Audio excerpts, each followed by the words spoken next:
অন্তর্বর্তী সরকারের দায়িত্ব নেয়ার পর পরিবর্তন আসছে দেশের পুঁজিবাজার নিয়ন্ত্রক সংস্থার নেতৃত্বে। শুরুতে শেয়ারবাজার ইতিবাচক ধারায় থাকলেও তা টেকেনি বেশি দিন।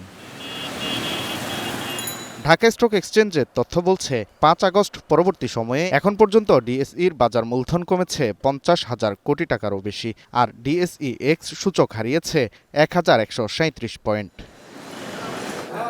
এমন বাস্তবতায় আসছে ২০২৫-২৬ অর্থবছরের বাজেট, যেদিকে তাকিয়ে লাখ লাখ বিনিয়োগকারী।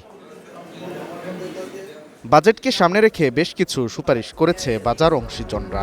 ব্যক্তি বিনিয়োগকারীদের লভ্যাংশের উপর কেটে রাখা উৎসে করকে চূড়ান্ত দায় হিসেবে নিষ্পত্তির সুপারিশ করেছে ঢাকা স্টক এক্সচেঞ্জ। পাশাপাশি প্রাতিষ্ঠানিক বিনিয়োগকারীদের লভ্যাংশে আয়কর ১০% কমানোর সুপারিশও করেছে প্রতিষ্ঠানটি। এছাড়া সব ধরনের বন্ডের মুনাফা বা সুদ আয়কে কর অব্যাহতি দেওয়ার সুপারিশ করা হয়েছে। সরকারের উচ্চ পর্যায় থেকে বলা হচ্ছে, আগামী বাজেটে পুঁজিবাজারের জন্য থাকছে ইতিবাচক পদক্ষেপ। সেক্ষেত্রে বিনিয়োগ আকৃষ্ট করতে ২০২৫-২৬ অর্থবছরের বাজেটে শেয়ারবাজারের জন্য রাখা হতে পারে একগুচ্ছ প্রণোদনা। লভ্যাংশ আয়ে কমানো হতে পারে করের পরিমাণ, কর ছাড় দেওয়া হতে পারে শেয়ারে বিনিয়োগে।